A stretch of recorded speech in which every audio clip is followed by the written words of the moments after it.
Comment je peux trouver ma mission de vie? En voilà une question qu'elle est bonne. Bonjour, je suis Grégory Drivet, chasseur de saboteurs et je t'accompagne à trouver ta mission de vie et aussi à chasser les saboteurs qui t'empêchent de trouver ta mission de vie. Ça va, tu me suis jusque-là? Comment est-ce qu'on fait pour trouver sa mission de vie? Je vais te donner juste 2 étapes très simples que tu vas pouvoir appliquer dès maintenant. La première, et tu vas me dire que je te le répète souvent, c'est de chasser tes saboteurs. Parce que les saboteurs, c'est comme une merde, oui, qui s'est déposée sur tes trésors intérieurs et qui recouvre, tu sais, un petit peu comme le Titanic qui a échoué, qui est échoué au fond de l'océan et qui a des coquillages, de la vase, plein de choses qui se sont déposées et qui en font qu'aujourd'hui c'est une ruine, que c'est une épave et que ça ne ressemble plus au Titanic flambant neuf d'antan. Et bien pour nous c'est la même chose. Au fur et à mesure du temps, sur nos trésors qui nous ont été donnés à la naissance et transmis, eh bien sont venus s'appliquer ces saboteurs. Ils sont venus se déposer sur nos valeurs, sur nos forces, sur notre mission de vie, en nous faisant croire que des dangers allaient arriver par rapport à ce qu'on a pu vivre par le passé. Et c'est venu comme une couche d'oxyde eh bien, se déposer sur tous nos trésors. Alors on a une difficulté à avoir accès à ces ressources personnelles, à notre trésor, à notre lumière qui, comme si on avait mis un cache, eh bien, ne pourrait plus diffuser. Alors on devient terne, on devient triste, aigri ou amer, frustré, et on essaye de vivre comme on peut.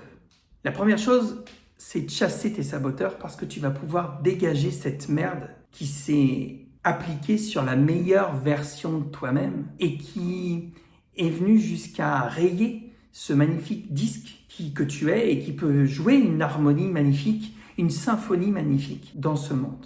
Alors il est vraiment utile de pouvoir les chasser pour pouvoir réaccéder à tes trésors. Une fois que tu as mis en exergue, en valeur, tes valeurs personnelles, profondes, les tiennes, pas celles de tes parents, pas celles de la société, pas celles de ta culture ou de ton entourage.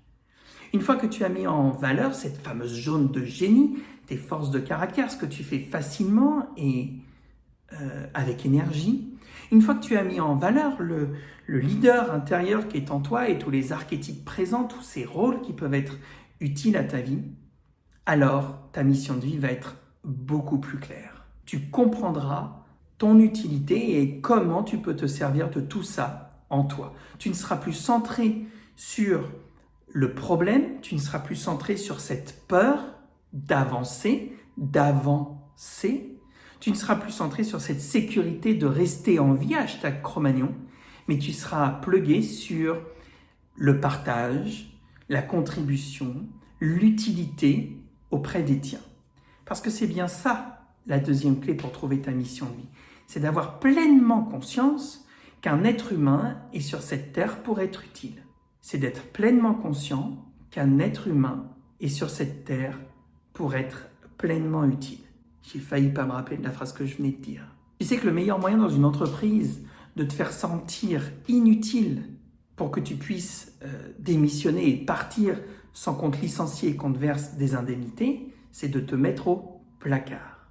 Une fois qu'on te retire des dossiers, une fois qu'on t'isole, alors tu te sens inutile et tu commences à ternir, à perdre de la motivation, à perdre même ta joie et ta saveur, peut-être même à tomber dans un burn-out ou dans un burn-out, ce qui te fait irrémédiablement à un moment donné abandonner et démissionner. Il est important de prendre conscience que tu as un trésor intérieur qui est phénoménal et qui n'est pas fait que pour toi. Il est fait pour être partagé. Si tu es là aujourd'hui, c'est que tu peux aider, accompagner, être utile à quelqu'un d'autre, au moins une seule personne sur cette terre, pour qu'elle puisse elle aussi évoluer. Donc c'est ça la vraie utilité d'une mission de vie, et au-delà de phrases ou au-delà de développement personnel, il est essentiel de comprendre que notre raison d'être sur Terre, c'est cette mission que nous avons dans notre vie. La chasse reste ouverte. Bien évidemment, je t'invite à liker ce post si quelque chose a fait un flash en toi et bien évidemment à t'abonner si tu veux plus de news